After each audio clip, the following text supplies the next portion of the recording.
Welcome, dear all, to twitch.tv/Wensleydale Cheddar. This is Stammer Stream, manga podcast, and speech therapy combined.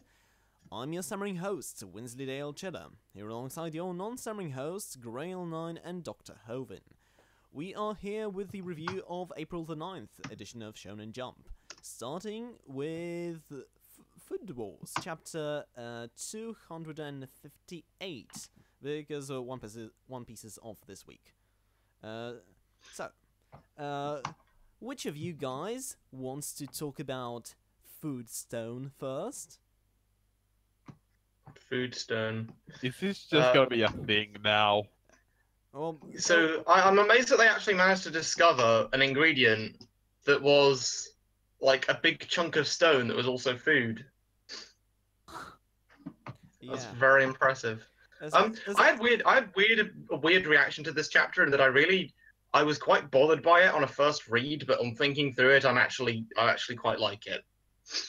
Because my initial problem with this chapter was that I didn't like that they were drawing the whole thing to a close, just so like, oh, Erina needs to think up a new dish, because I assumed that, well, the starter and the main have to complement each other, and if there's a big break in between, that'll just break up the flow of it. But then, it's very in character with Soma to just change things around and you know, just do stuff like this on the fly. And B, it's like they're viewing this as a contest, so the two dishes are meant to be very separate from each other. So it kind of makes sense that they might not have to complement each other. Also, this kind of ties in with, like, at the start of the series, Erina was the first rival, so it's funny that they've come back to that for this arc. I'm glad they did, though. I'm not sure that you can really call them rivals, since they've never. It's always like Erina's just been hanging above Soma, and he has not been able to just make her say, "Your dish is good." They've never really gone. Well, there was that one time in the training camp that they went head to head, but even that was kind of indirectly when everyone was making dishes for the hotel guests. Yeah, but they did very much kind of frame it as like Erina was taunting Soma, like, "Oh, you can't do this, you can't measure up to any of this," and then he proved her wrong. So I still say the rivalry dynamic was there, it's just indirect. Yeah, the big thing about the rivalry, if we can call it that, was I will make you say my dish was delicious, and we kind of had that with the egg tempura dish. Was that it? Yeah, and right now, yeah, we talked a little about so much changing Erina's plans, and yeah, if he has a defining trait, it's his flexibility and selfishness, so, which explains why he judged Erina by the same standard and expects she'll change her plans on the spot like he would. So yeah, it's weird, but I'm all for more build up to the main dish of the main event, so I like it anyway. Also, may I say that this might just be because I'm dieting and have to cut back on the calories, but I think I found a new fetish. Like, remove the flame and just let me eat that meat off her. Oh god. If only Jonah was here to just be like, "Ew." This is hot garbage. No, okay. You know how a few weeks ago I said we kind of had this argument of, well, not argument, just this disagreement of the gifting still had a lot of novelty to me, and it was like, this is still really ridiculous and silly. It doesn't anymore. I was like, I kind of rolled my eyes when it happened in this chapter. It's just like, if you're not gonna up the ante on how silly or over the top it is, what's the point? You know what? I just kind of... Yeah. So yeah, you got it. Okay, so wonder how well I've this just will decided that I'm not gonna comment on Food Wars' porn anymore. it's porn. It was always porn. To say otherwise, it would be deluding yourself. And I like the chapter because it manages to be entertaining regardless of it. But there's good porn and there's bad porn. The only way to stop a bad guy with a porn is a good guy with a porn. Right then. So let's talk about the dish. So Soma brings out his specialty, his appetizer, which fits into his trick style, admittedly. We were not too far off, Milo. You were not too far off saying it's a giant stone, but because it's a caveman-like giant hunk of meat, which is actually a pate wrapped around in thinly sliced beef. So, which obviously should remind the reader of the potato dish Soma served in the first chapter, and the gotcha pork roast. Yeah. So, Yeah, it's pretty cool callback if it was intentional. Like what might be one of his final dishes and contrasting it to one of his first dishes. Yeah. And it was creative then, and it's creative now. Though I'm surprised that it's not an egg dish, since he has very often used eggs in his menu. Yeah. Oh yeah. To slightly go back to the point I was making earlier about like the contrasting dishes. I think if they frame it that way, that could be a good thematic way on how they beat Central. So it's because the whole way that Polar Star works is like individuality and everyone competing with each other and doing things a different way to improve. Whereas Central is all like very mechanical, everything complements each other. So it would make sense to have the Central people work very closely together and have dishes that fit directly, whereas the whole point with Soma's and Erena's is that they are like at odds with each other and they're competing. Yeah, they can complement each other through the contrasts. So yeah, it would kind of work. Yeah. Do we have anything else to say? Not really. I'm just looking forward to when we see what Erena's been able to put up. Wow. I hope we will have a proper build up to it. I kind of miss the times when we used to have several. This is. You thought my dish was that? Well, it actually had another hidden side, which I'm going to show now. But the same case was with my dish. So I kind of miss that back and forth, and I hope we can have a few swerves at least in the final, Shokugeki. So, shall we move on to My Hero Land, chapter 178? My Hero Macadamia. We should. So we start with the weird, creepy contest that ranks young girls on the basis of their looks.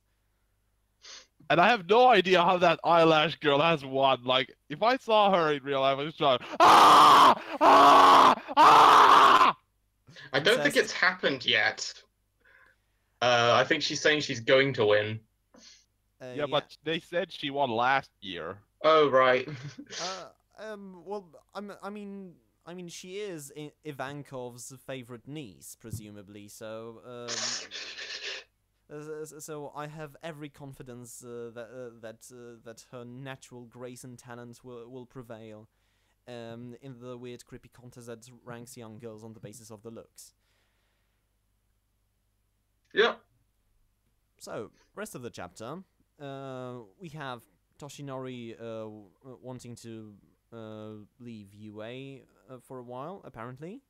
Not sure what he's going to what he's trying to get, but I guess we have a bit of similarity between the master and the student, that they go to get something at the very last minute before the big event. Do you think that we'll see him we'll see him, you know, witness the duel between Deku and Gentle. It could well be that he comes in kind of at the climax or aftermath of it, and maybe he's like kind of the authority of the situation. Like once Deku manages to deal with Gentle, he comes in and like gives Gentle a lecture or something that takes him in. All right. Possible. So I have to say, the action in this one is just the coolest. Yes. Like, the way Midoriya is able to both like observe where Gentle left his parents, so he can not only bounce off one, but aim his blast with one, so it just bounces right at him. Like, yeah, that is awesome. I love the tacticalness of it as well. It's like him. It's very him thinking on his toes. A lot of people I know accuse Deku's powers of being really boring, but I disagree, because I think the whole appeal of them is that they're a very simple power set that he is cool because of the way he uses them and the way he's able to apply them. Yeah, and I mean, because he had like these limitations at the start, and well, and he could easily just break his body while using them. Yeah, and we've already seen how far he's come with them, and I'd say this is like what Oda does. Like, remember, Diamante's power just makes something wavy. That wasn't that great a power when they introduced it, like, you have a wavy sword, but then they showed him really play with, like, launching confetti that turns into spike balls. And using his cape as a shield. Right. Also, so speaking of powers, what do you think of Brava's powers? Power itself is just kind of a plot point, but Brava's backstory, that's pretty heartbreaking. Well, about her powers though, you could say that she is made of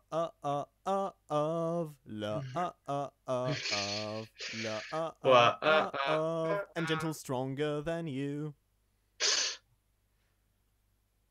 Yeah, this is hard because I'm now rooting for the villain. So we talked about this last night with Castor a little bit, and yeah, we talked about Gentle and Brava both being a little broken and having an unhealthy relationship because of it. So, while Gentle, yeah, does seem like a nice guy, and took Brava in despite her stalking behavior. He does seem to be happy using her power while encouraging her obsession and not, I think, reciprocating her feelings. So it does seem like he might be leading her on. What do you guys think?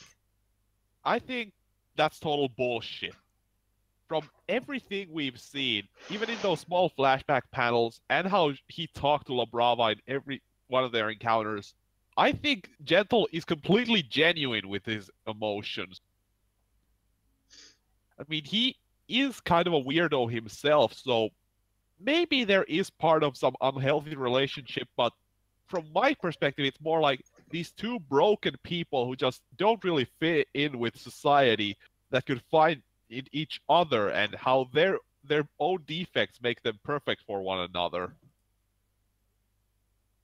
Where does it exactly say that he reciprocates her feelings, though? Well, I'm not sure it's completely like romantic love, but he completely like appreciates everything she does. It's not just, I'm just gonna say this so that she does what I want. I'm gonna look up the chapter where he said that. Yeah, the last time we got a flashback from his point of view, and he seemed pretty genuine. I will admit that it's really sweet in this chapter of Gentle to make the marker eyeshadow part of his look. Yeah, to match hers. She couldn't get rid of it on her face. Wait, what's the last? Yeah.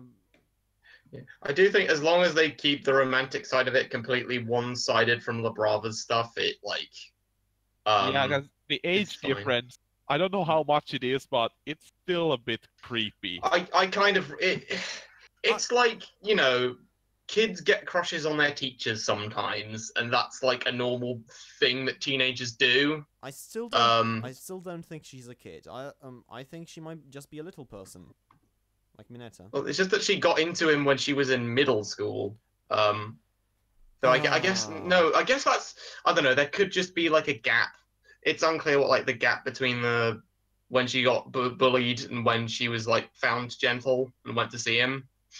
Yeah. But there doesn't seem to be much of a change in appearance though. I hope it is though. Because worst of all, if she ends up being around Deku's age, she's gonna end up being shipped with Mineta, and you know that. Oh no one ships anyone with Mineta. I hope except not. possibly a cordless drill with Mineta.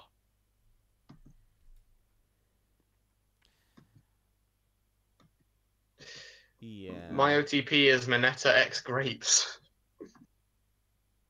I don't know. But yeah, that's pretty much all of my thoughts on the chapter. The action has been drawn really, really cool recently. This fight is pretty neat. Oh yeah, interested to see how it resolves. Yeah, I still really want to know Brava's age, but so far I like the flashback. I like the fights. I think on the technical side of things, it's better drawn than the fights we had in the last arc. But the overhaul one, yeah. Yeah, this is one where I can really follow what's going on. And yeah, it was chapter 174 where he explained how much he appreciates La Brava. Like talking about how, despite the negative comments, La Brava didn't bat an eye, and how much he appreciates her help in getting hang of technology. And it's even after, like, she's already like, oh, stop it, gentle, you know I love you. He goes, I'm serious about this. So it does not seem like he's leading her on, because there would be no need for that further their words at that point otherwise. I'll have to think about it. And the age thing is important. So, shall we move on to Black Wars? Shokugeki no Asta? Before we do, there's just one more thing I want to mention. Like, I really like the art shift on Gentle. Like, he seems a lot more intense when he's love powered. Like, he used to have that foppish, kind of goofy look, but now that he gets serious, it seems like he's a bit more angular in the face, with this intense look at all times. And that's a really good touch with the art. Yeah, it's kind of as if he went Super Saiyan. And no, I'm not making this comments, you know, for humorous purposes. It's the same kind of. It's the same kind of artistic device. Yeah, and for one final note, Deku's final line of like how he's fought people who were stronger and faster of him all the time. It's pretty telling that this guy has grown because he's always been up against the odds. So this is nothing new to him. Yeah, it's gonna be interesting to see if this does become his debut as a hero. Alright. So, Black Wars Shokugeki no Asta? Yeah, so this chapter, it kind of showed me a side to Asta that I could get behind. Which is, up till now, I've been very tired of Asta always having the same kind of happy-go-lucky, light-hearted bounces off of everything, like no obstacle seems to challenge him. And this one kind of treats that as if it's a flaw, almost, because I get the sense that he'd have just kept on doing that until he was, like, you know, until he got himself killed or really gravely hurt, unless he'd been, you know, talked out of it. And I kind of like that idea of like maybe not all the time. Granted, it would be better if like that had been justified by actually seeing the danger of like what he was in, contrasted with this is no problem. I'll still manage to find a way to beat it. But I do kind of like this idea of he needs to be talked out of it in order to run away. Yeah, I agree. His kind of unwavering determination has been rendered speechless, and I like Zora more and more for that. I really did like that moment. I had similar thoughts during the Langris fight, where it was one of those moments where Aster just didn't shout at his enemy. Was the Langris one the one where he dug a big pitfall? Or... No. That was Kirsch. Langris was Finral's brother. Oh. Okay. But so far so good. It looks like Mirioliona is making a good enough stand to delay the elves, but she's unable to keep fighting for long. And I do kind of like that we get her to show some more of her stuff before she gets defeated. I swear it. If she wins this, I'm gonna hate this all over again. Yeah, I'd say if this was her last stand, like she doesn't win, then either gets captured or killed, then this is a pretty damn cool last stand. Mm-hmm. Yeah. I also like Laia being genuinely concerned and protective over his teammates, which is surprisingly complex for Tabata's villains. Because it was like the last time in Black Clover, it felt like they were really setting up a goalpost for them to get through. It was the introduction of Leashed, which they really flubbed. Where it was like, okay, here's like a long-running villain for the Eisen-like villain for the series, and he's just getting clowned. So I hope they don't pull that again. Yeah, it's like he would be fine then as if it weren't if it were just justified. Okay, in any other circumstances I would be really powerful, but right now I am weak. Yeah, but I thought this was a very solid chapter for Black Clover. Oh, and yeah, the guy we thought Bill. was Ben Funk, it's not. It's Ruben from the Crimson Lion Guild, which I do recognize. So yeah. Anything else to mention? Not really. This wasn't that remarkable a chapter. It was okay, kind of standard shonen affair. And I would say for Black Clover, it's over the average. I quite liked it. I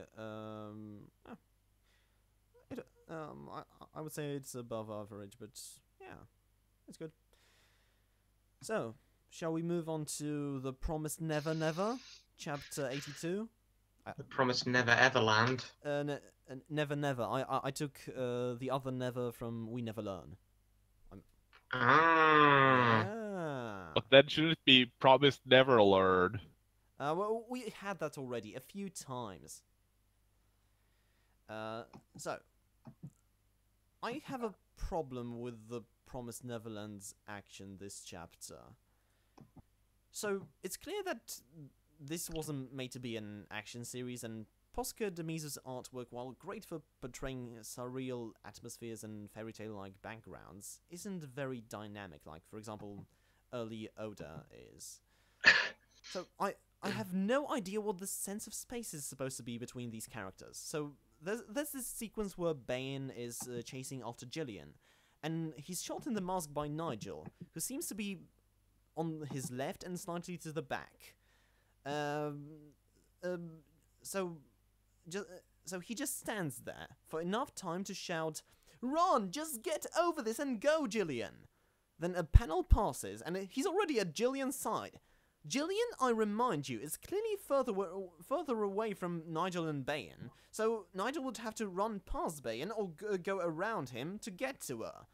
And Bayan should easily catch him if he weren't just standing there, scratching his neck and looking at the two, which, I'm sorry, was just really distracting throughout the chapter, but because it seems like just poorly thought out action to me. And make no mistake, among other things, I do storyboarding for Pinganta, which means I've drawn some poorly thought out action myself, if I may say so. First-hand experience. The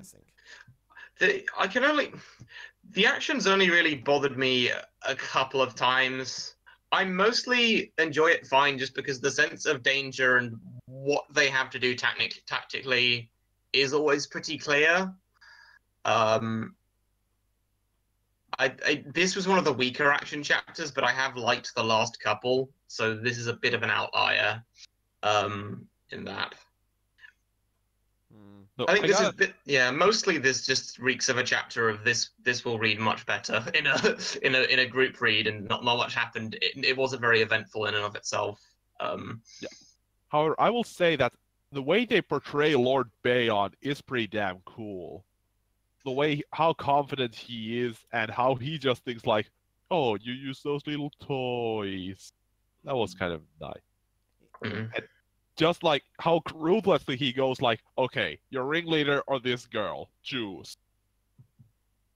Yeah, apart from the action, I thought this chapter was a good one. I quite like the kill the hostage situation, and hope we get some focus on Pepe next. Because in this chapter and the last two, we had some better focus on the secondary characters than we used to. So I quite like this trend. Okay. Lately, Promised Neverland just hasn't had that light for me. I've been enjoying this arc a lot more than the other stuff since we left Gracefield, but I don't like it as much as the Gracefield stuff. I do like the Goliath and the David and Goliath fighting off the Predators thing. It's a similar kind of appeal to what Attack on Titan is when it focuses on that stuff and not being a nationalistic propaganda. So I'm enjoying this arc okay. I think this is stronger than the initial surviving in the wilderness stuff. Yeah, I would agree with that. But apart from maybe the first few chapters when we focus on the teenagers, I would say overall I have positive feelings on this arc. So yeah, and with the art, I would agree that Bayan and the expressions are really good. I have just problems with the layout and the fact that I don't exactly know what's going on in the space that is provided. Yeah, I think an interesting thing I'll make is that the early arcs of this I don't think will be lent well to anime, like the Gracefield and the Gracefield House stuff. I don't see what anime would add because they're probably going to do an adaptation. But then this stuff I think could probably be greatly improved by a decent anime adaptation, as long as there were people who could handle good fight choreography. Yeah, probably.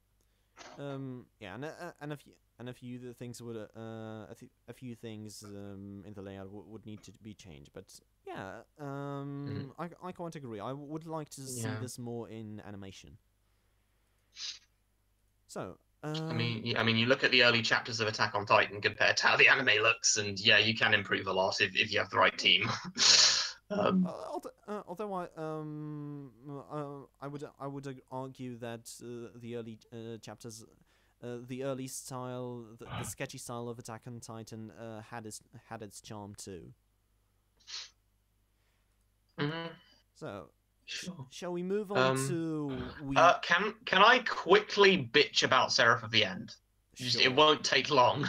Go on then. So which there's chapter this is it? character, 67, 67. of Seraph of the End. So Seraph of the End has this character, the purple-haired girl on the color spread, called Shino Hiragi, and she is by far the best thing about the whole series. She's really like snarky and kind of piss-takey, and because most of the cast are a bunch of idiots, it's really entertaining to watch her just kind of dismantle all of their arguments and be a huge, for lack of a better word, troll to everyone.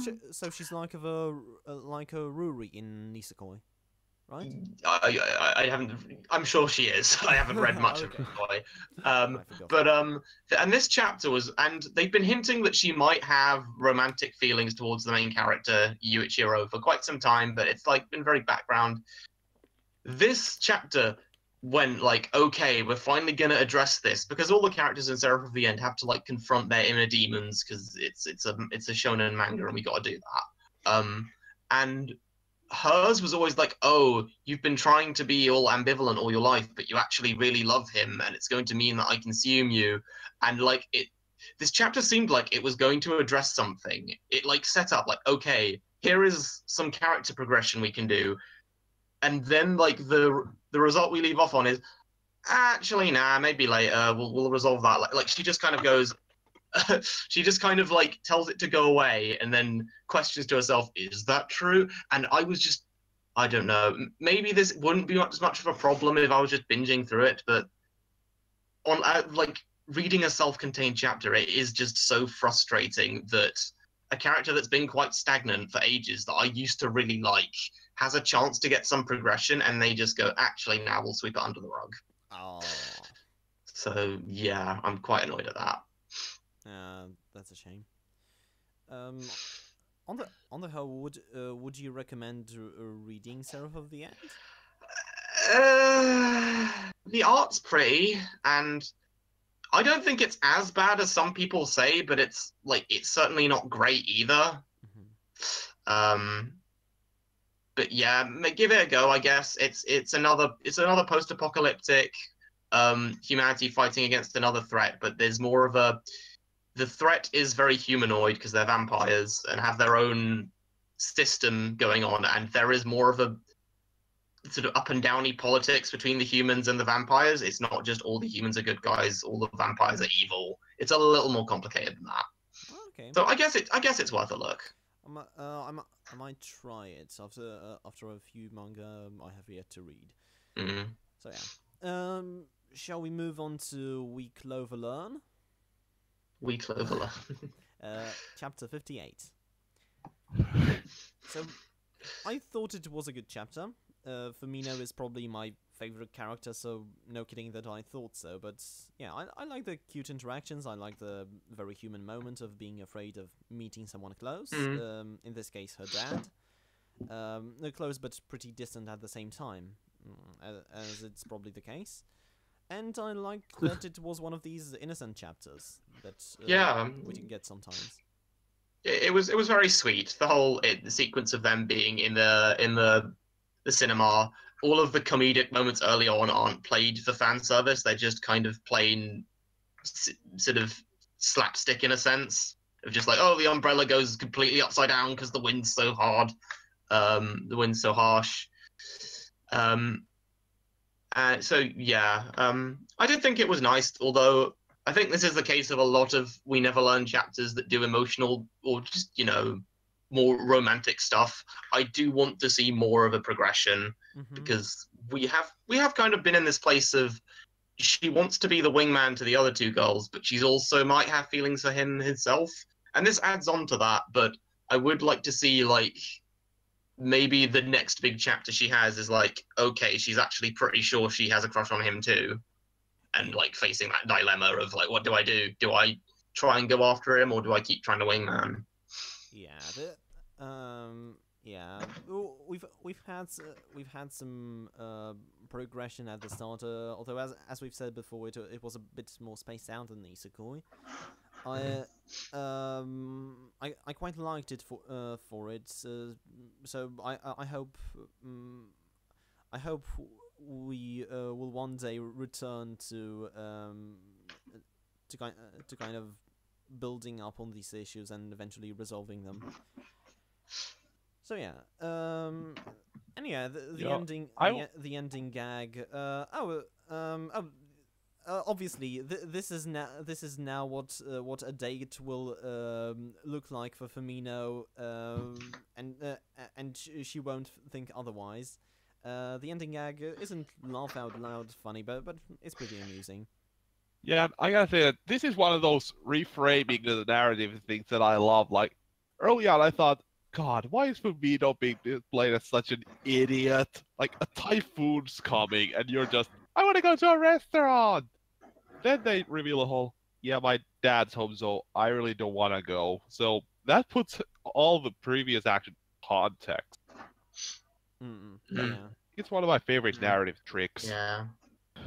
Also, on a less serious note, I'll give my after the fact thoughts on last chapter, which is, why did she have to lose the glasses? I missed the glasses. Okay, that's my thoughts on last chapter done. No, I did think that the glasses gave them more of a unique design, and this is like this is like more generic. No, I don't know. Well, I mean, there's no telling if that's even a permanent design or if it's just for that chapter. Yeah, she could always take the contacts out and just wear glasses again. But yeah. I guess she probably will, since it'll make it more recognizable. Right. Yeah. Although I guess maybe the editor wasn't a fan of Ogata's design, since it's the second time we've had another change to her appearance. The first one being the fringe.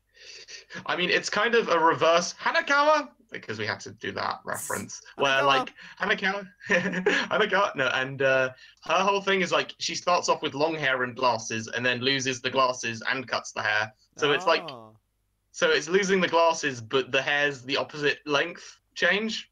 So it's kind of reverse Hanakawa and inverted Hanakawa. Okay. Yeah. Yes. Yeah, I see what you mean. Okay then. Hair changes, character development. So still got to watch Monogatari. All right then. So shall we move on to? Wait for it. Doctor Academia. Chapter 53. So I love Minecraft. Yeah, exploring caves for more materials is a great idea, and I love Chrome coming up with an idea symbolized by a spark of electricity, and then he just corrects himself to make a light bulb. I really hope that the mining stuff they run into some like problems, because I think if they just it's like, okay, and now we can mine and we just have access to metal is a bit too simple, especially given that this was like a big end of chapter hook. So I think a couple of chapters focusing on like them finding a few problems with mining, like, okay, how do we get this particular rock out? We've got this hazard. We need to figure out a way to get around it. Would be nice. Yeah, that's fair. Although I do like this. Optimistic mood of the chapter a lot, especially how it's explained that motive power saves up so much manpower that can be used for different things. For example, I like Kohaku being so happy about fighters having the time to train, and the former chief, or the acting chief to be fair, being happy about non-fighters having the time to store up for the winter. I've been looking forward to this, the preparations for the war and the inventions that come with this sequence of chapters.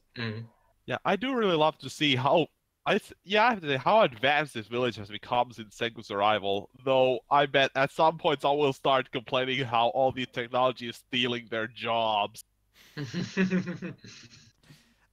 Though yeah, I also like the big Kaseki moment. I like the old inventor. Craftsman as the representative of the villagers welcoming the new age of science with open arms. Well, most of it anyway. There's still magma, but I do like the little magma and LeFou panel. Yeah, it's just like the aside select few few that don't people. like it. Yeah, just the select few. And also, one thing panel I really love was it like page 7-3 or yeah, page 4? No, page 5, I think. Yeah, where yeah, which one was that? Kinro is just seeing like, huh, does this really have power? And Senku's just in the background picking his nose, like saying like, he'll learn by experience. Might be kind of funny too.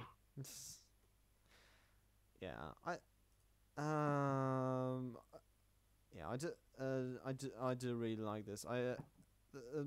We also have an interesting wine commercial in the sequence of,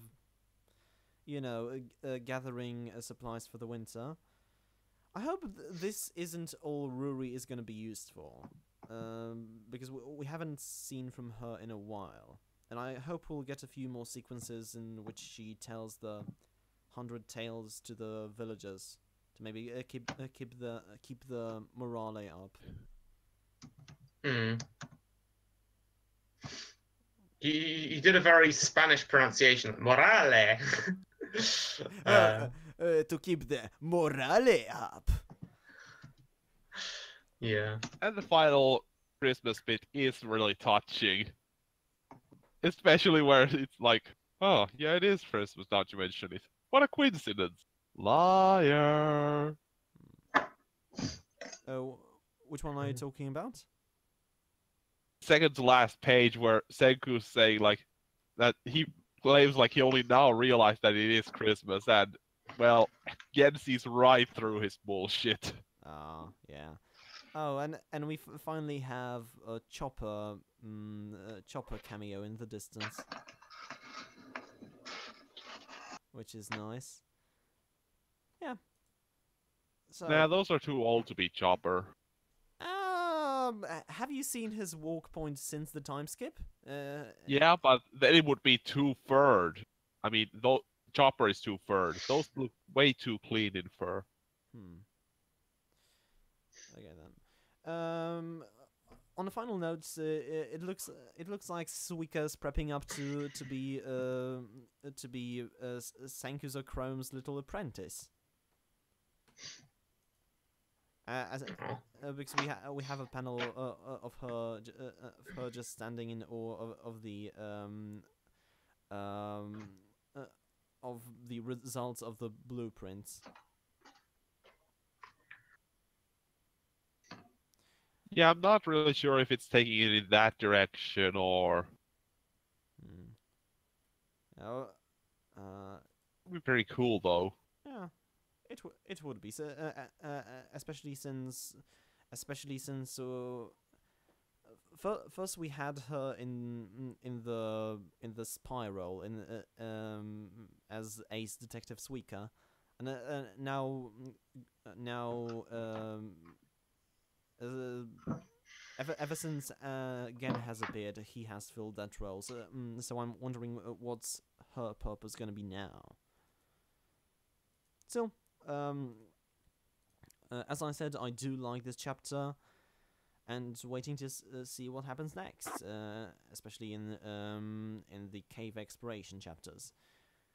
So, do we want to talk about the new one-shot? Not really. I'll briefly say it's about these two clans who have magical crests. And they're fighting monsters that are also crests, I think. And it's, I don't know, it's a really, they dump so much lore on you without any character establishment, and the two main characters are quite boring. I struggled to get invested in any of it. Yeah, and it started goes immediate rest, so I had no idea what the fuck was going on. Like, at first I was like, is this Yeah, I thought at first, is this a spin-off to another series or something? Like the same mangaka? No, this is just meant to be a one-shot that's maybe convinces people like, hey, let's make a proper series out of this. But I'm not sure. I'm not sure I want to read this. I'm not sure. If it ever gets made into one. Do you know? Have we known the mangaka from anything else? Nura did Rise read- of the. Yep. You go.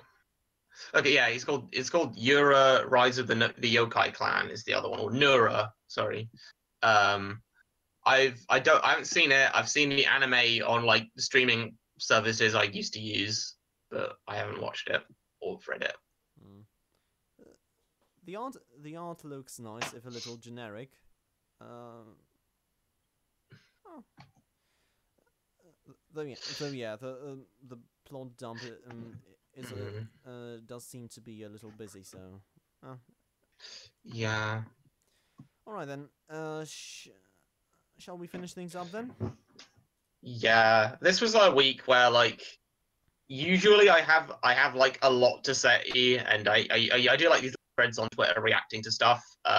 This week I did not post very much. There wasn't much that I really had to comment on. Yeah, we had just 6 regular series and.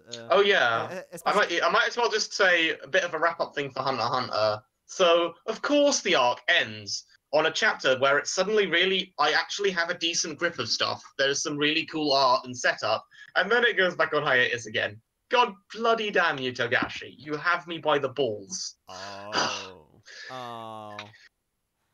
Yeah, that's why I've stopped caring about Hunter x Hunter. What a shame. So that's what I want to watch or read before Seraph of the End, at least. That and yeah, I do recommend either watch or read. Like both. I think a lot of people would just say watch the anime, and the anime adaptation is very good, but the manga is perfectly strong on its own. Okay. Reading the manga usually takes me a bit less time, so I'll probably get on that. Alright then. So, that is gonna do it for this week of Stammer Stream. Thank you all for watching, either on my YouTube channel or live at twitch.tv/Wensleydale Cheddar. We try to record usually on Saturdays at 10 AM Eastern Standard Time, 3 PM GMT, 4 PM GMT+1, and 5 PM GMT+2. You can follow me on Twitter at Wensleydale Cheddar for updates on the stream, on Penganta, World Trigger, Friendly Faces Everywhere, #Raise Pokemon Journey, featuring our very own Dr. Nova, and other projects we might probably get into. Right, follow Milo at HovinwithanH for anime waifus and Trial by Guilty Crown. Follow Milo at HovinwithanH for Hanekawa and Trial by Guilty Crown, a series of anime commentaries he does with Castor. You can find it on YouTube in the description below. Follow Greil on Twitter at Nuclear Android, and follow Dr. Nova on Instagram to see his delicious cooking. That's Instagram.com/Jonah_Snow.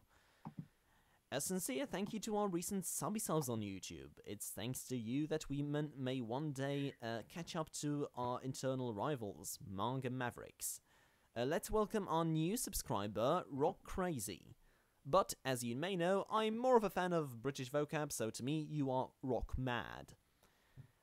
Guys, we are 9 subscribers away from 100. Maybe you will manage to get a custom URL before our 50th episode. That'd be cool. So get on that, guys. Hit that button, or we'll have to get Castor to create 9 more alt accounts to do it. So, Alright. a huge shout out to iDrawShittyArt for making our channel art. You can see when you visit our YouTube channel. You can follow her on Twitter at iDrawShittyArt, and she's also on Tumblr and DeviantArt. Alright then. So once again, cheers for watching, and we will see you next week. Take care. Rest in possibly temporary peace, Agata's glasses. So we will light a candle for it, and we hope it comes back one day. One day. Maybe one day it will give us hope. Or not. Bye!